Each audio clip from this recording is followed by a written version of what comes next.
Selamat pagi dunia penuh warna. Hari ini akan jadi istimewa. Selamat pagi wahai teman semua. Tawar yang iringi langkah kita. Sudah tak sabar segera dimulai. Siapkanlah dirimu. We're gonna have a good time. Oh so much fun. Bersama teman baru, itu yang aku tunggu. We're gonna have a good time. Oh so much fun. Belajar hal yang baru, tak perlu ragu-ragu. Senangnya mari kita semua berlomba-lomba, belajar sambil bermain, oh asiknya. Apa yang kita kerjakan hari ini adalah bekal untuk di hari nanti. Sudah tak sabar segera dimulai. Siapkanlah dirimu. We're gonna have a good time. Oh so much fun.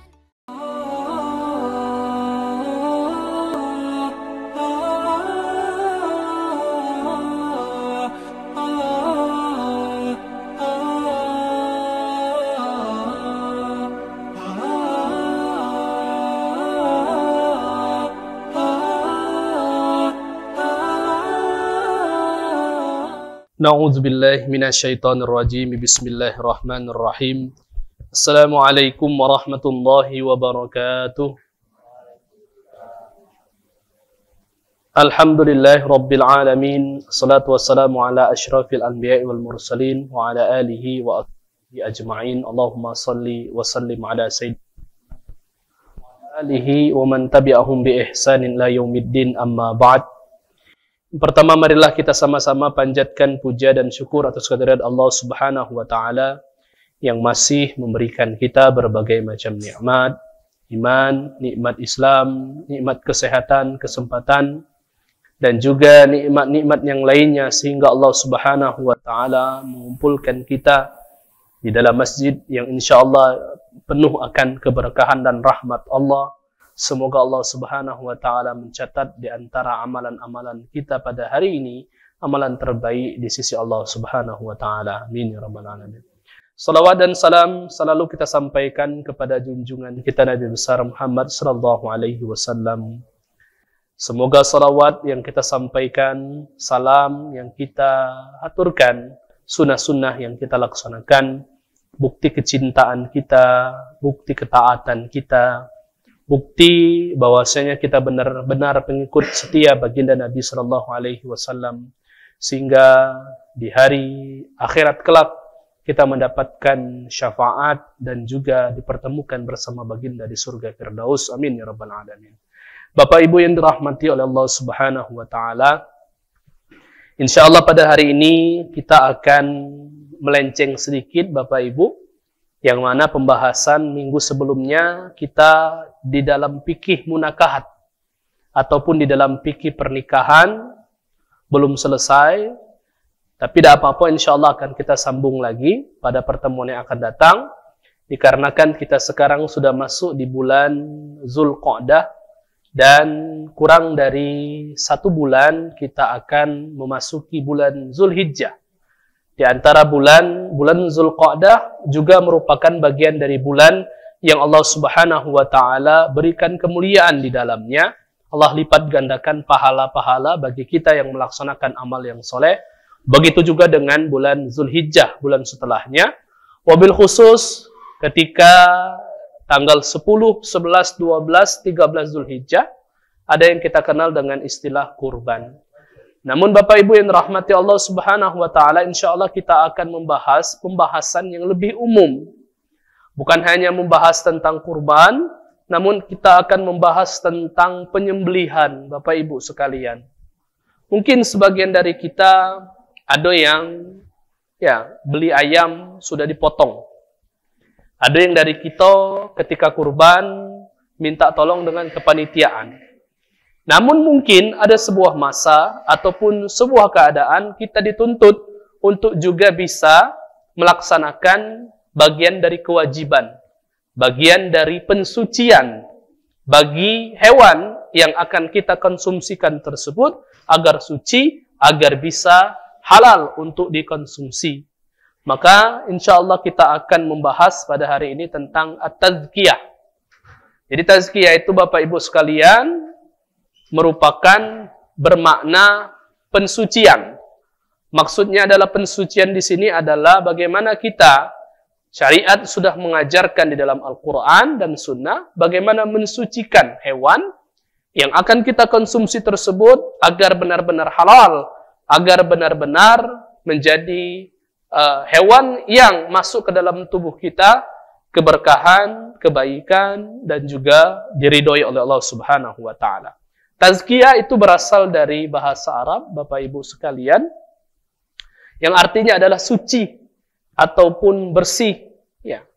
Namun makna tazkiyah secara syariat yang kita bahas di sini adalah zabhul hayawan fi halqihi. Bagaimana seorang muslim itu menyembelih hewan baik dari halqih. Jadi halqih itu Bapak Ibu sekalian di daerah di bagian pangkal leher. Ya. Au labbatihi, bagian ujung leher. Jadi terserah. Nah, kalau seandainya seperti kambing, ataupun ayam, ataupun sapi, sikok itulah tempatnya. Tapi bagaimana dengan unta yang lehernya panjang? Bagaimana untuk mentazkiyah? Maka syariat Islam sudah menentukan ataupun sudah memberitahu cara agar hewan tersebut halal.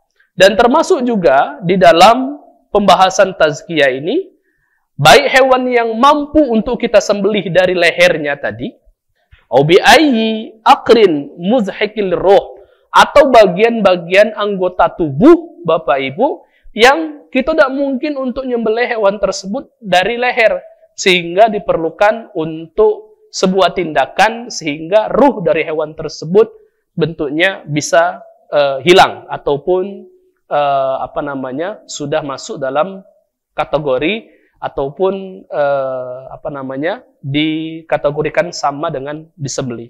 Ilam yakun maqduron alaihi, ataupun tidak mampu seperti hewan tersebut, mungkin ada unta tersebut unta liar, buas tidak pacak kita kendalikan. Maka ada keadaan-keadaan tertentu. Atau dalam permasalahan buruan.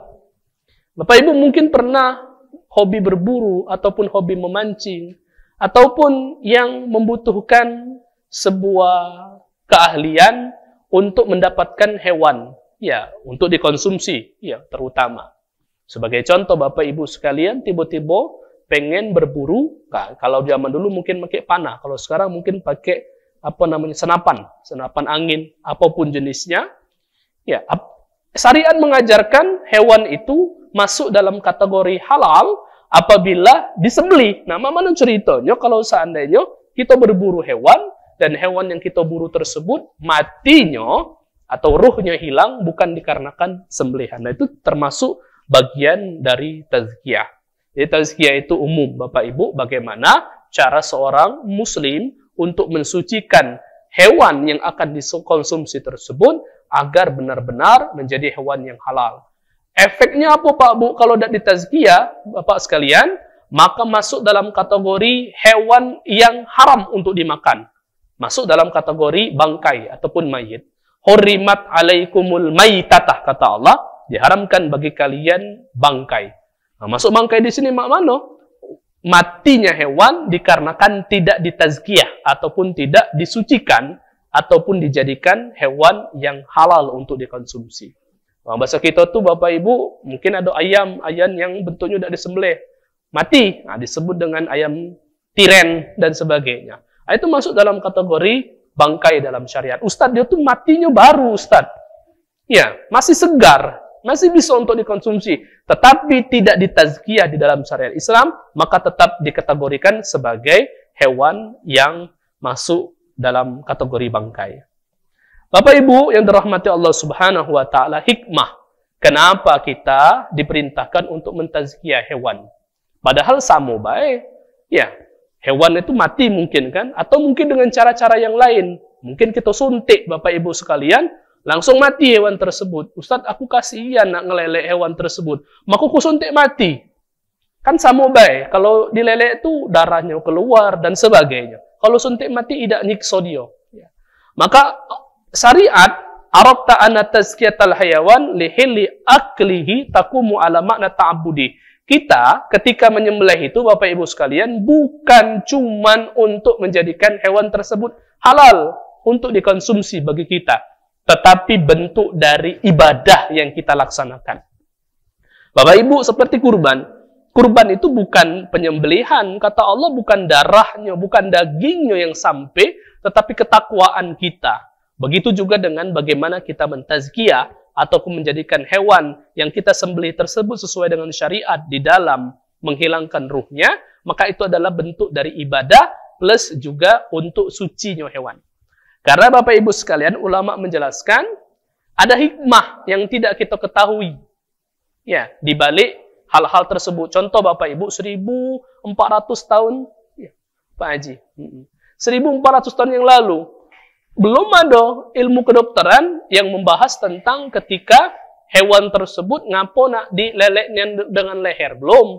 Tapi sekarang Bapak Ibu sudah diketahui bahwasanya di antara salah satu bentuk menjadikan hewan tersebut boleh untuk dimakan, bagus dari segi dagingnya, kemudian darahnya juga ngalir dan sebagainya, kebaikan kesehatan itu paling bagus dan paling baik ketika memang disembelih melalui leher. Nah, itu baru diketahui di dalam waktu-waktu yang baru-baru ini. Kemudian juga syariat itu Bapak Ibu selain mengharamkan hewan-hewan yang bentuknya dalam bentuk bangkai tadi, Allah Subhanahu wa taala mengharamkan ad-dam. Dam itu darah. Hurimat alaikumul maitata waddama walahmal hinzir. Bangkai, kemudian darah, dan juga daging babi masuk dalam kategori yang diharamkan. Nah, Bapak Ibu, di antara salah satu hikmah ketika hewan tersebut disembelih, maka kita pengen supaya darah ataupun hal yang najis itu tidak melekat pada hewan ataupun masuk dalam tubuh hewan. Jadi Bapak Ibu mungkin pernah menjenguk saudara-saudara kita yang di non-muslim ketika mereka mereka menyembelih hewan ataupun pengen menghilangkan ruh hewan tersebut tidak menggunakan sembelihan yang benar.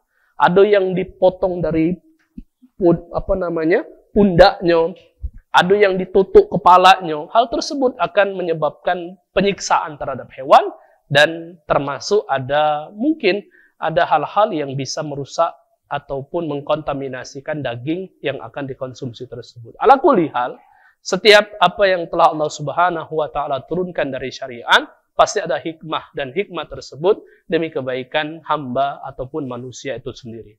Bapak Ibu sekalian, lanjut ke dalam pembahasan anwa'ut tazkiyah, jenis-jenis tazkiyah, jenis-jenis pensucian hewan.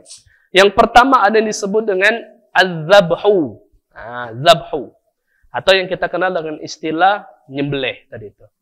Tapi zabhu ini bahwa qat'ul halqi minal hayawan. Jadi memotong bagian atas leher dari hewan. Ya. Bisyurutul lati sanazkuruha fi ma ba'd. Dan itu ada syarat-syarat tertentu, mana cara motongnya, kemudian di mana daerahnya, apa yang terpotong dan sebagainya. Wadzabhu wa tazkiyatu sairil hayawan allati yatamakkanul insan min tazkiyatiha bi an kana qadiran 'alaiha. Biasanya hewan-hewan kebanyakan ini dizabhu, bagian atas bagian leher, baik itu ayam ataupun kambing ataupun sapi. Kemudian ada yang disebut dengan an-nahru, bagian kedua an-nahru. Allah Subhanahu wa taala berfirman, "Fasholli li rabbika wanhar." Salatlah engkau salat Id, kemudian berkurbanlah. An-nahru, nahar. Qat'u labbatil hayawan, memotong bagian bawah leher. Ini biasanya digunakan untuk menyembelih hewan unta karena panjang lehernya, Bapak Ibu sekalian. Ya. Wa qala al-fuqaha, ulama fikih berkata, Ma'nal mulahiz fi zalika anna an-nahr binisbati lil ibil asra'a li khurujir ruh lituli a'nakiha. Ngapa dipotong agak bagian bawah? Dikarenakan panjang lehernya dan memudahkan supaya ruhnya keluar. Kemudian yang ketiga, amal akor. Ma yusamma bizakatil darurah. Disebut di antara bagian dari tazkiyah yang mana ini biasanya dilakukan dalam keadaan darurat. Seperti yang kami sebutkan tadi ketika berburu ataupun hewannya hewan yang buas. Bahwa jarahul hayawan dengan cara bukan lewat bagian leher tetapi melukai anggota tertentu dari tubuh hewan tersebut. Ai jarah muzhikir roh yang memungkinkan hewan tersebut mudah untuk keluarnya ruh dari tubuh hewan tersebut. Fi ayyi jihatin min jismi, dimanapun daerahnya yang mudah. Ya, al-aqru tazkiyatul hayawan maqul idza nadda. Biasanya ini ketika hewan-hewannya buas, Bapak Ibu. Walam yatamakkan sahibuhu min qadr alaihi, dan tidak mampu untuk memotong lehernya. Jangan ada ketika leher tersebut nak kita potong, tendangnya kita. Ya. Kama annahu tazkiyatul hayawan alladhi yuradu istiyadi, ataupun hewan-hewan buruan. Kita berburu ataupun kita bentuknya nembak hewan-hewan untuk dikonsumsi juga masuk dalam pembahasan al-aqru. Dalilnya cak mana? Memang boleh Ustaz, boleh. Rasul sallallahu alaihi wasallam bersabda bahwasanya Rasul sallallahu alaihi wasallam bersabda, "Innala hadzihil bahaim awabid ka awabidil wahash." Suatu ketika ada seorang sahabat yang menghujam ya hewan. Ada juga yang berpendapat memanah hewan tersebut. Kemudian ya namanya panah itu Bapak Ibu tidak mesti harus di daerah bagian leher, ya bagian tubuhnya. Karena hewan tersebut buas, ya. Pahabasahu, kemudian dikurung hewan tersebut sampai dia mati, ya. Fa idza ghalabakum minha syai' fasna'u bihi hakadana. Atau Nabi, kalau seandainya ditemukan hewan-hewan yang buas yang itu ingin dikonsumsi, maksudnya bukan hewan buas di sini harimau, bukan. Maksudnya hewan yang liar, yang tidak bisa dikontrol, maka kata Rasul, fasna'u bihi hakadha, maka boleh dipanah tadi itu, ataupun diburu, seperti perburuan tadi itu. Maka di sini pengecualian, termasuk nanti akan kita bahas, Ustaz makmano syarat, ulama telah memberikan syarat bahwasanya makmano caranya ketika kita berburu supaya buruan tersebut matinya itu dalam keadaan halal untuk dikonsumsi, walaupun kita buru tersebut bentuknya tidak melalui lehernya. Ya, nanti kita bahas. Nah, sekarang syarat dalam mentazkiyah ataupun syarat di dalam menyembelihan. Ada syaratnya Bapak Ibu. Terkhusus ini, Ustadz kami ini betino, boleh tidak nyembelih? Boleh Bapak Ibu, silakan. Tidak kata istilahnya lanang tino yang mampu. Nah, maka oleh karena itu ada syarat dan ketentuan. Tapi kebanyakan bapak-bapak yang nyembelih itu, ya, yang nyembelih hewan, nyembelih kambing, apalagi sebentar lagi kurban. Bagi panitia kurban, khususnya bagian penyembelihan, harus paham tentang masalah ini. Karena sesep sedikit, salah sedikit, masuk dalam kategori bisa menjadi bangkai hewan yang disembelih tersebut. Maka syarat yang pertama, syarat terbagi 3, syarat bagi orang yang menyembelih, syarat bagi hewan yang disembelih, syarat bagi alatnya. Ada alat, itu ada persyaratan. Jadi syarat yang pertama adalah yang menyembelihnya ini. Ya. Yang pertama, ayyakun adzabih musliman au kitabiyan. Ketika kita pengen menyembelih, supaya sembelihan itu halal, syarat yang pertama, jingok dulu yang nyembelih ini, muslim atau kitabian. Muslim jelas, agama Islam. Atau kitabi. Apa kitabi? Beragama Nasrani atau Yahudi. Masih boleh, Bapak Ibu. Tapi ada syarat. Nah, jadi, 3 kok cuman boleh. Yang nyembelih, yang kita boleh makan makanan sembelihan dia itu Muslim, jelas. Tapi Muslimnya ada syarat lagi. Ya. Tapi ketika kita, siapa yang nyembelih? Muslim. Atau siapa? Itu saudara kita dari Nasrani. Boleh kita makan. Atau saudara kita dari Yahudi. Boleh kita makan? Boleh. Tapi ada syaratnya. Ya. Fa iza kana dzabih ghairu muslim atau ghairu kitabi, kalau bukan muslim ataupun bukan ahlu kitab, seperti seorang muslim yang murtad. Jadi murtad itu Bapak Ibu, Islam bukan, Nasrani bukan, Yahudi bukan, murtad. Dia namanya murtad. Ustaz, tapi dia masuk agama Nasrani, tapi Islam menamai dia murtad. Au wathanian, atau penyembah berhala patung. Au mulhidan, atau tidak kata agama. Au majusian, atau orang-orang yang menyembah api, malam tahil zabhati, maka tidak zabihatah, maka tidak halal atas sembelihan yang ia sembelih. Di Bapak Ibu cuma 3 kita ini. Nah, hati-hatinya makan. Ya. Kemudian sekarang Ustadz masuk di dalam siapa orang-orang yang masuk dalam kategori ahlu kitab. Syarat yang kedua, alla yakunal kitabi mimman asbaha huwa aw wahid min abai kitabiyan ba'da tahrib aw nasakh. Jadi kalau seandainya dia bentuknya ahlu kitab, Nasrani dan Yahudi, kalau pacak memang pure nian Bapak Ibu. Sebelumnya itu bentuknya bukan agamanya memang dari nenek kakeknya Nasrani, dari nenek kakeknya Yahudi, maka boleh. Kalau sebelumnya dia bentuknya penyembah api misalnya, kemudian masuk ke agama Nasrani, maka kata ulama mengkategorikan jangan dimakan. Karena bukan pure ataupun bukan asli dari Nasrani dan juga Yahudi. Syarat ketiga, Allah yazbah li ghairillahi azza wa jalla. Kalau ada sembelihan yang ditujukan kepada selain Allah, maka haram Bapak Ibu sekalian. Contoh, aku nyembelih untuk penguasa Laut Selatan, disembelih lah. Palaknya dianyutkan di sungai misalkan, makan badannya kita makan, maka haram karena sembelihan tersebut bukan untuk Allah Subhanahu wa taala. Ya. Baik itu untuk patung ataupun untuk muslim, aku menyembelih ini untuk seseorang, ya, yang soleh, tidak boleh juga Bapak Ibu. Jadi hukumnya juga haram.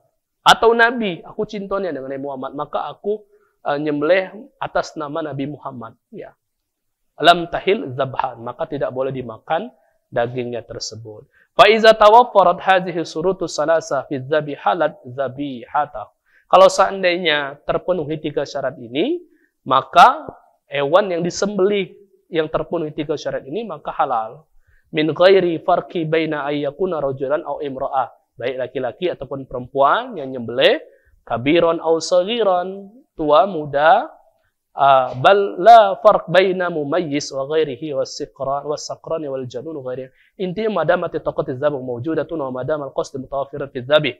Intinya dia mampu untuk menyembelih dan terpenuhi syarat 3 bagi penyembelih tadi, maka halal makanannya. Kadang ada Bapak Ibu, siapa yang nyembelih nih? Mak.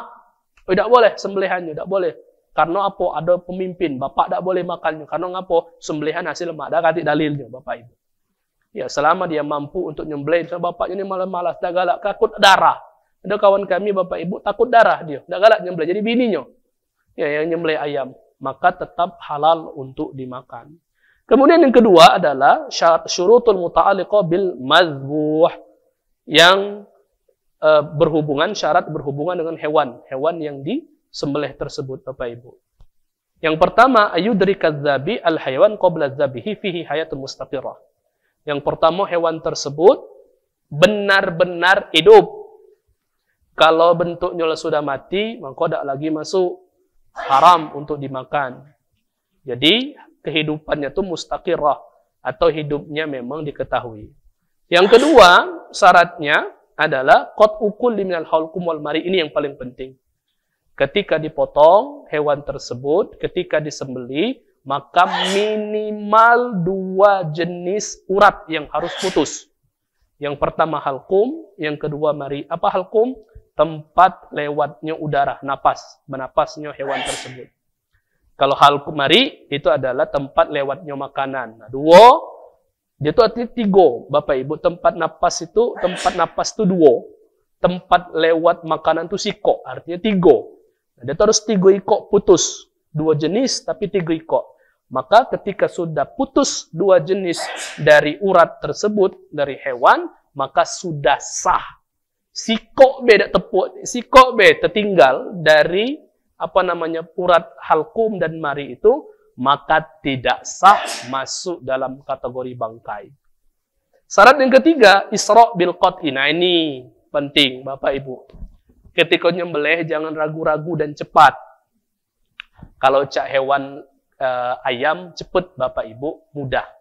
Tapi mulailah kambing, sapi apa lagi? Oh, sapi tu nak cepat nian. Pisau tu nak tajam. Bihaisu law ta'anna fa balaghal hayawan harakata madbuh qabla qat'il jami'il halqum wal mari batalat tazkiyah. Kalau dia lambat Bapak Ibu memotong sehingga hewan tersebut lesu dan mari halkum belum terpotong sempurna, kemudian dia mati, maka bangkailah hewan tersebut. Jadi harus cepat memotongnya itu. Maka untuk mana Ustadz agar menjadikan hewan tersebut tenang, teknis Bapak Ibu. Sekarang sudah banyak cara-cara yang menjelaskan tentang cara untuk menumbangkan hewan. Kemudian syarat selanjutnya alatnya. Antakunal ala mimma yajrah bihaddihi. Harus alat yang tajam Bapak Ibu sekalian. Min hadid, terserah, nah itu dari besi, au nuhas, dari tembaga, au rosos, wa qasab, wa zujaj, dari bambu pun boleh. Ya, tapi harus ada teknik yang bisa untuk memotong. Au zujaj, atau menggunakan kacau, wa ghairi zalik, dan yang lainnya, kecuali gigi dan juga tulang, tidak boleh.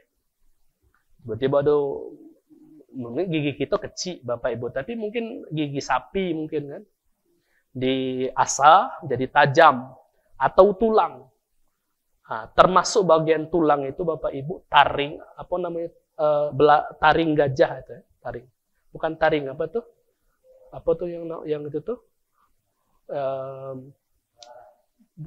Bukan belalai, Ustaz. Ini ya. Gading. Nah, gading itu bagian dari tulang juga, maka tidak boleh digunakan untuk memotong. Ada Bapak Ibu kami jingok di daerah Mesir itu ada yang menggunakan pisau itu dari gading.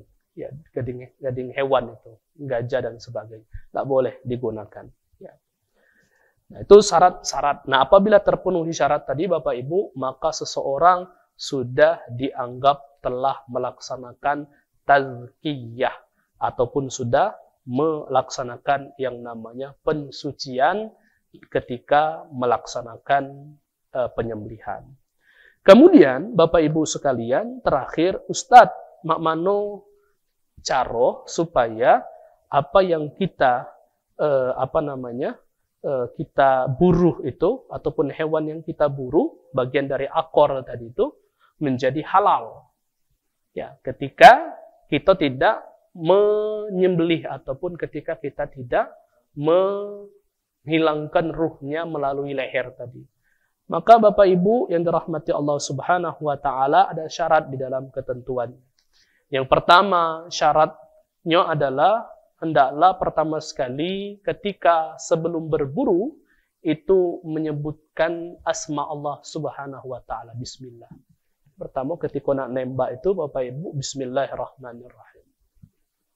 Ada kancil, ada kijang, ataupun ada kambing, atau ayam, atau burung, bismillahirrahmanirrahim. Tap. Kalau dia mati, maka matinya itu dalam keadaan tazkiyah, sudah disucikan dan boleh dimakan. Tapi kalau seandainya dia belum mati, segeralah ditazkiyah, dilelek, ataupun disembelih, seperti yang kita bahas tadi. Itu syarat pertama. Syarat yang kedua, Bapak Ibu sekalian, buruhan itu hendaklah ketika diburu, itu harus sesuai dengan tujuan. Kalau kita tiba-tiba memburu kambing hutan, misalnya Bapak Ibu. Tiba-tiba kambing hutan tidak dapat lewat kijang. Terkenalah kijang, dan kijang mati, maka kata ulama masuk dalam kategori kijang tersebut bukan yang kita tujukan untuk kita buru dan untuk kita tazkiyah, maka tidak boleh dan tidak halal juga untuk dikonsumsi. Jadi ada syaratnya, syarat kedua. Kemudian syarat yang ketiga, Bapak Ibu, ini yang paling penting. Syarat yang ketiga apa? Yang paling penting, liar dan tidak ada yang punya. Bapak Ibu punya rumah 2 tingkat, ada kambing punya tetangga, aku nak berburu, haram hukumnya, Bapak Ibu, karena sudah ada yang punya. Nah, itu 3 syarat ketika sesuatu yang kita buru untuk menjadi halal. Ustadz, kalau seandainya dia bentuknya pas kita buru masih hidup, maka segeralah untuk disembelih agar menjadi halal di dalam pelaksanaan. Untuk pembahasan basara buru itu, Bapak Ibu, berburu itu ada pembahasan bab khusus di dalam syariat Islam. Insyaallah di pertemuan yang akan datang akan kita bahas. Kemudian terakhir, Bapak Ibu, hal yang berhubungan dengan masalah tazkiyah ini, yang pertama, zakatul janin bi zakati ummihi. Ketika kita menyembelih hewan, rupanya ada anaknya dikandung, maka matinya emaknya itu ataupun induknya itu kemudian sudah mewakili mentazkiyah, mensucikan hewan yang di dalam kandung, maka tidak usah lagi disembelih lagi. Ya. Illa ayyujadu hayyan fayuzaki, kecuali dia hidup. Pas kita sembelih, Bapak Ibu, kita kuliti, kita buka, rupanya ada anaknya. Rupanya anaknya masih bernapas, maka langsung sembelih. Tapi kalau seandainya anaknya pas kita buka dan sembelih, anaknya sudah mati, maka sudah diwakili oleh ibunya tadi itu ataupun induknya. Kemudian maqata minal hayawan hali hayatihi, apa yang terpotong dari hewan ketika dia hidup, fa innalahu hukmu maitah zalikal hayawan. Ketika dia masih hidup, maka anggota tubuh yang terpotong itu adalah bangkai. Contoh yang sering terjadi ketika kurban, Bapak Ibu. Kami sibuk-sibuk nyembelih serat sapi, ya megang galau, kan dia bergerak ketika disembelih, darah itu muncar kemana-mana. Kita memastikan halkum dengan mari sudah terpotong. Tiba-tiba ada wong yang bentuknya sibuk nak ngambil torpedonya itu, Bapak Ibu. Ya. Maka ketika hewan tersebut masih dalam keadaan bergerak, ruh masih ada, baik itu terpotong ataupun sengaja dipotong, dalam keadaan hidup itu, maka itu adalah bagian dari bangkai dan haram untuk dimakan. Wa ma qata'a minas samak hal hayatihi fa innahu yu'kal. Kecuali hewan dari laut ataupun dari hewan banyu, ikan, Bapak Ibu. Tiba-tiba mungkin ikan ini dimakan oleh ikan lain, tinggallah setengah badannya, maka halal, karena pada hakikatnya hewan itu halal untuk dimakan. Wa ma qata'a min syah halu hayatihi fa in la yu'kal. Kalau kambing terpotong, ya mungkin ini kuping terpotong, kakinya mungkin terpotong, atau mungkin dia itu dimakan oleh harimau. Pas dimakan oleh harimau, ya terpotonglah kakinya. Ya, hewannya masih hidup berlari, maka hewan yang terpotong tadi itu juga masuk dalam kategori bangkai. Wa ma qata'a minal insan halu hayatihi fa huwa thahir. Ustaz, mak mano dengan nauzubillah qadarullah ketika ada kecelakaan, ada bagian tubuh manusia terpotong, najis dak? Fa huwa thahir li taharatil insan halu mautihi.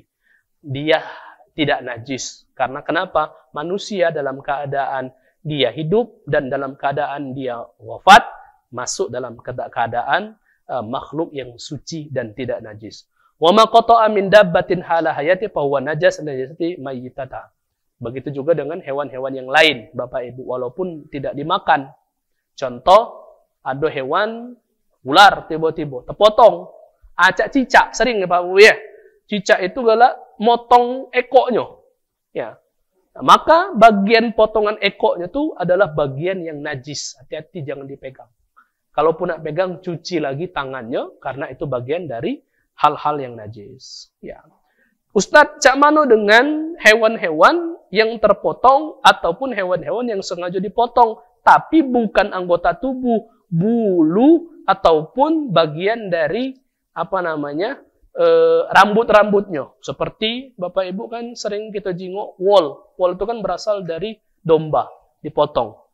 Atau ketika kita punya kucing. Nah, kucing itu ketika berlalu lalang di rumah kita sering meninggalkan bulu dan sebagainya. Maka ulama mengatakan kalau seandainya hewan tersebut yukal, dimakan, maka masuk dalam kategori halal dan tidak najis. Seperti domba tadi Bapak Ibu, diambil kan bulunya untuk dijadikan wol makosa. Tetapi kalau seandainya itu hewan yang bukan la yukal, yang tidak dimakan, maka masuk dalam kategori najis. Ini dalam mazhab Syafi'i. Selain dari mazhab Syafi'i mengatakan bahwasannya tidak najis. Jadi kami yang punya kucing itu tidak najis Bapak Ibu. Tapi hati-hati, kucing lanang itu galak kencing sembarangan. Kucing lanang tua itu. Iya, ngecar-ngecur di mana itu. Tadi yang betino juga galak netei anaknya, nyusui anaknya. Susu dari hewan yang tidak dimakan dagingnya najis. Hati-hati Bapak Ibu. Ya. Jadi jangan dimaini ya dan sebagainya. Kemudian yang selanjutnya yuhramu aklu maitata kaifa makana mautiha. Jadi kalaupun itu bentuknya yang kita sebutkan tidak terpenuhi syarat, maka dia bentuknya bangkai, mak manapun caranya, nak dia masih segar ataupun dia bisa untuk dikonsumsi, haram untuk dimakan. Ya.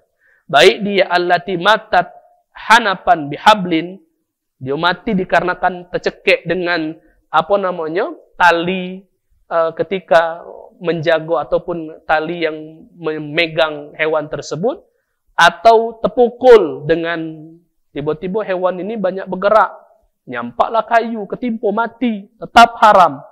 Allati matat bisukut min makanin ali, atau hewan tersebut nyampak. Nah, sering kita jengok Bapak Ibu sekalian, ketika kurban, itu kan banyak drama-drama sapi. Sapi yang pergi kemana dan sebagainya, nyemplung ke sungai, masuk ke got, masuk ke rumah wong. Ketika dia nyampak dan dia mati hewan tersebut, maka dan belum ditazkiyah, belum disembelih, maka dia masuk dalam kategori hewan yang bangkai.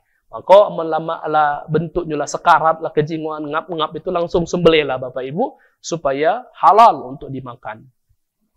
Seperti sering jenguk juga kambing, Bapak Ibu, kambing kan punya wong itu di jalan itu ketumbur, maka sembelihlah langsung Bapak Ibu sekalian. Ustaz punya wong daripada dia jadi bangkai. Ya. Kemudian matat binatah min ghairi hamnad dawab, atau yo saling seruduk hewan tersebut sehingga tanduknya itu mengenai melukai hewan sehingga dia mati, maka juga masuk dalam kategori yang diharamkan. Ma'akala saba' allati matat bittirasi hayawanilah, atau hewan yang diburu oleh hewan buas juga termasuk bagian dari yang haram untuk dimakan. Kemudian Ustadz, ada yang pengecualian, ada pengecualian ikan ataupun dan juga jarod. Jarod itu belalang. Kalau terpotong ikan maka tidak tetap halal. Baik juga belalang. Nah, belalang itu boleh Bapak Ibu untuk dimakan. Boleh ya, bukan sunnah, boleh. Nak makan, siapa yang tidak jijik makan, kalau tidak tidak usah. Kemudian penutupnya sunnah-sunnah dalam menyembelih. Yang pertama, zakarasmallahi azza wajal, menyebutkan nama Allah Subhanahu wa taala. Bismillah, atau ditambah dengan doa-doa yang lainnya.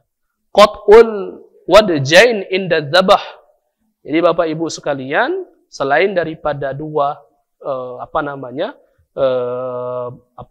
urat tadi itu harus terpotong, memang benar-benar yakin terpotong dengan sempurna. Kemudian mengasah pisau juga bagian dari hal yang dianjurkan. Kemudian ayuddaji uddaja ad-dabbah lijan bihal aisar.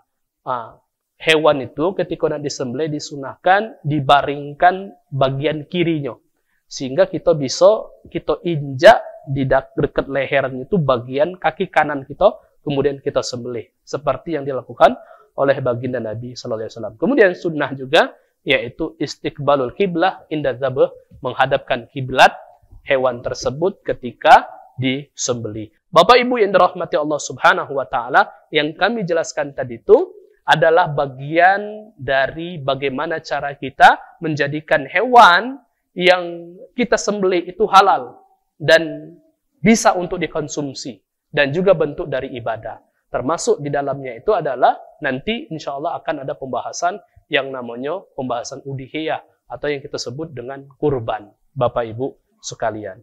Bapak Ibu dirahmati Allah Subhanahu wa taala, ada yang pengen ditanyakan dari apa yang kami jelaskan, atau ada hal-hal yang kurang paham ataupun yang pengen didiskusikan atau di luar dari tema yang kita bahas pada malam hari ini, silakan Bapak Ibu sekalian. Terkhusus kalau saatnya dia kepanitiaan dan bagian pemotongan hewan, harus tahu dan juga harus teliti supaya sifatnya panitia kurban itu amanah Bapak Ibu. Bukan kita sebagai orang yang menguasai secara penuh. Maka namanya amanah ketika hewan tersebut salah dalam pengolahannya dan tidak mengetahui ilmu di dalam tazkiyah, maka seorang tersebut bisa menghilangkan amanah, maka akan berdosa terhadap apa yang diamanahkan tersebut. Bapak Ibu yang rahmati Allah Subhanahu wa taala, silakan kalau ada yang pengen ditanyakan, ahlan.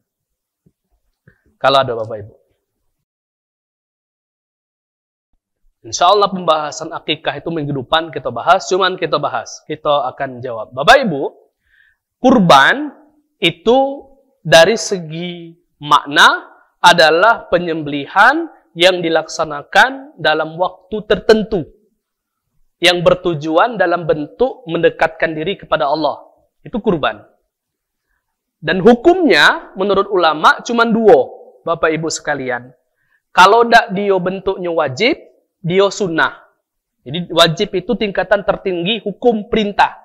Yang kedua adalah sunnah muakkadah, sunnah yang sangat dianjurkan. Wajib itu bagi Hanafiyah, karena dalam mazhab Hanafi yang cak di India, di Pakistan, di Turki, karena seluruh pembahasan tentang penyembelihan seperti akikah itu tidak sunnah bagi mereka. Yang bagus itu adalah kurban, sehingga menjadi hukumnya wajib. Selain dari mazhab Hanafi, kebanyakan mayoritas ulama mensunnahkan. Artinya apa? Dilaksanakan dapat pahala, ditinggalkan bentuknya tidak berdosa. Ya. Nah, akikah itu adalah penyembelihan yang dilaksanakan waktu tertentu juga, Bapak Ibu. Kalau kurban tadi waktu tertentu itu adalah waktunya tanggal 10, 11, 12, 13. 10 hari haji, lebaran haji, 12, 13, 11, 12, 13 hari tasyrik namanya. Nah, kalau akikah itu penyembelihan yang dilaksanakan pada waktu tertentu. 7 hari setelah kelahiran, 14 hari setelah kelahiran, 21 hari setelah kelahiran. Itu kata ulama. Dan hukumnya, Bapak Ibu, apa? Hukumnya cuma 2 menurut ulama. Ada 3. Ada yang mengatakan dia wajib, ada yang mengatakan dia sunnah muakkadah, ada yang mengatakan dia mubah. Wajib ini kecil, ulama mengatakan wajib. Kebanyakan sunnah, termasuk mazhab Syafi'i yang kita bahas ini, mengkategorikan akikah itu adalah sunnah. Atau mazhab Hanafi mengatakan mubah. Artinya apa? Ya nak nyembelih, tidak juga ada apa-apa. Ya. Nah, dari sini Bapak Ibu sekarang timbul pertanyaan dan sering kejadian dalam masyarakat. Ada yang mengatakan, sudah akikah belum? Belum. Tak boleh berkurban, aman dulu mbak akikah. Aduh, itu sering Bapak Ibu. Atau ada yang mengatakan, ada akikah, ada kurban. Dia sudah gabungkan akikah dengan kurban. Bapak Ibu yang dirahmati Allah Subhanahu wa taala, tidak ada dalil ataupun penjelasan ulama yang mengatakan barang siapa yang tidak berakikah maka tidak sah kurban, tidak kati. Karena apa? Dari segi hukum, kurban lebih tinggi daripada akikah.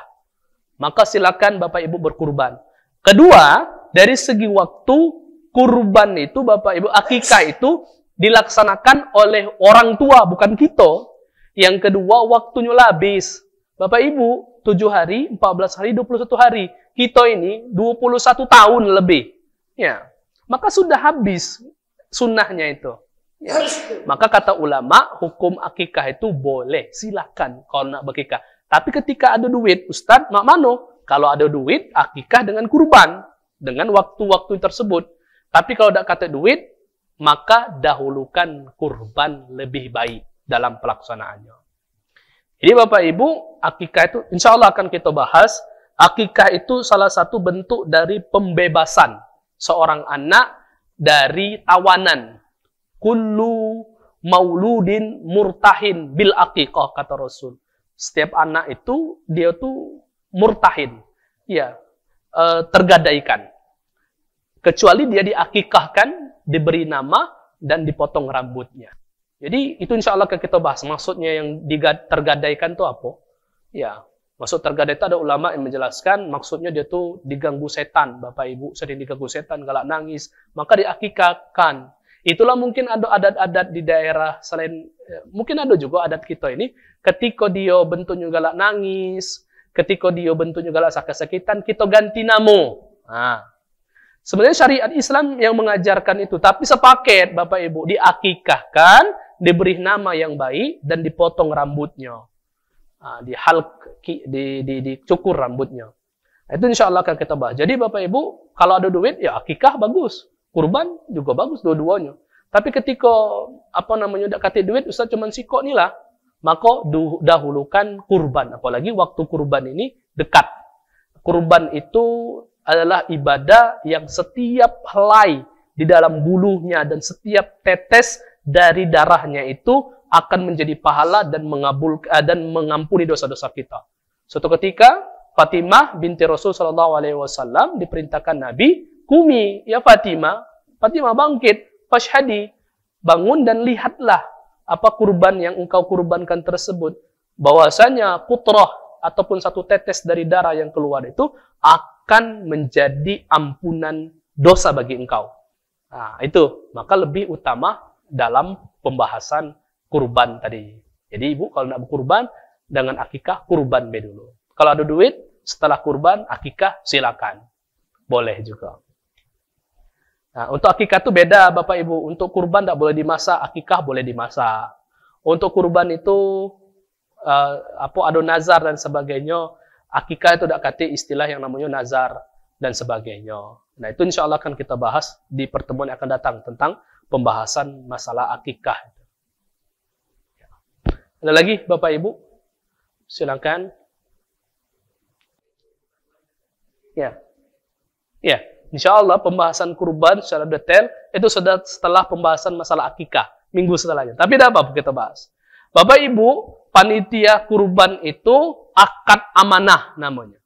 Jadi yang diberikan kepanitiaan, panitiaan itu adalah orang-orang yang diberikan amanah untuk ngurusi kurban. Pertanyaan Bapak Ibu, yang namanya diberikan amanah berarti segala jenis, segala bagian dari hewan tersebut, pengharapan dari orang yang mengamanahkan itu hendaklah dibagi sesuai dengan seadil-adilnya. Ustadz, kami ini panitia, boleh tidak kami mengambil daging tersebut? Silakan ambil untuk pribadi masing-masing kepanitiaan. Ustadz, boleh tidak kami masak dulu? Boleh, kata ulama, dimasak sama-sama, dibuat pindang tulang. Dengan syarat bagian dia dulu, panitia dikumpulkan, baru dibuat pindang. Ini dah kebanyakan panitia, tapi tidak kebanyakan. Yang kami pernah jengok, tulang dicincangnya, kaki dipotongnya, palak dihancurkannya, kemudian daging diambilnya, sekian persen, masaknya pindang tulang dengan kepanitiaan. Ketika pemotongan daging, itu bentuknya minta bagi lagi panitia. Sehingga banyaklah yang didapatkan panitia daripada yang dibagikan. Ini mengkhianati akad amanah sebagai panitia kurban, Bapak Ibu. Maka oleh karena itu, sebenarnya panjang pembahasan masalah kurban. Jadi kalau dikatakan boleh, tidak boleh, kata ulama, silakan makan. Ya, karena itu akad amanah. Dan orang yang menitipkan hewan kurban tersebut 100% sudah mengamanahkan dalam pemotongan hewan, pembagian hewan, dan juga segala hal yang berhubungan dengan pelaksanaan di dalam kurban tersebut. Maka oleh karena itu kepanitiaan harus adil dan juga harus bijaksana dalam menjalankan tugas tersebut. Termasuk nanti ada masalah ujroh. Kita akan bahas Bapak Ibu, haram hukumnya memberikan ujroh kepada pemotong penjagal itu hasil dari dagingnya. Ada kulit, nah ambillah untuk kau. Tidak bisa Bapak Ibu. Kalau nak ngenjuk kulit itu. Ujroh ataupun bayaran tetap harus dibayarkan kepada ahli penyembelihan tersebut dalam bentuk uang. Ya. Atau daging boleh, tapi bukan daging kurban, daging di rumah yang disimpannya mungkin. Silakan. Tapi daging kurban itu adalah amanah. Termasuk jual beli. Haram kata Rasul sallallahu alaihi wasallam. Tidak boleh dijual Bagikan galau. Palanya bagikan. Kulitnya bagikan, sedekahkan. Kata ulama. Jangan dijual. Apalagi dijadikan beduk dan sebagainya. Bagikan. Karena itu amanah. Ya. Nanti insya Allah secara detail akan kita bahas di pembahasan masalah kurban. Syarat kurban yang benar itu cak mano. Bapak Ibu kalau pacak ketika berkurban beli dewe bagusnya. Beli dewe, ada syarat ketentuan. Kalaupun tidak beli dewe, Bapak Ibu, jingok sebelum hari pengorbanan itu, jingok hewannya itu. Ya, mana hewannya yang dipilihkan oleh panitia? Oh ini hewan aku, yo. Jingok ada syarat ketentuannya. Setidaknya ada 4 yang masuk dalam kategori hewan yang tidak bisa digunakan untuk kurban. Ketika matanya picing, ketika badannya kurus, otaknya kering, ya. Kemudian ada kecacatan. Nah itu bentuknya tidak sah, tidak akan sampai kurban tersebut ataupun tidak diterima dari segi syariat. Harus kita jingok. Ya, dan itu insya Allah akan kita bahas tentang permasalahan kurban. Ya. Insya Allah kalau pembahasan kurban itu banyak biasanya pertanyaan. Tapi Bapak Ibu kami sarankan, mana ada rezeki, mulailah untuk niatkan untuk berkurban. Ya, karena dak katik ceritanya, wong yang berkurban itu rezekinya itu berkurang, pasti bertambah. Badannya sehat, rezeki bertambah, pahalanya banyak, dan juga berkah di dalam harta yang dimiliki. Kata lagi Pak Bu ya, nah ditanyakan, Bapak Ibu yang dirahmati Allah Subhanahu wa taala, sebelum kita tutup kita berdoa semoga Allah Subhanahu wa taala mengampuni dosa-dosa kita, memaafkan segala kesalahan kita, memberikan manfaat dari ilmu yang kita pelajari, dan Allah Subhanahu wa taala menjadikan kita hamba-hamba yang lebih baik ke depannya dengan ilmu yang telah Allah Subhanahu wa taala ajarkan kepada kita.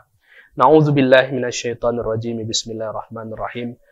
Alhamdulillahirabbil alamin. Assalatu wassalamu ala asyrafil anbiya'i wal mursalin wa ala alihi wa sahbihi ajma'in. Allahumma anfa'na bima 'allamtana wa 'allimna ma yanfa'una warzuqna 'uluman tanfa'una bi rahmatika ya arhamar rahimin. Rabbana atina fid dunya hasanah wa fil akhirati hasanah wa qina adzabannar. Wa sallallahu ala sayyidina Muhammad wa ala alihi wa sahbihi wasallam. Alhamdulillahirabbil alamin.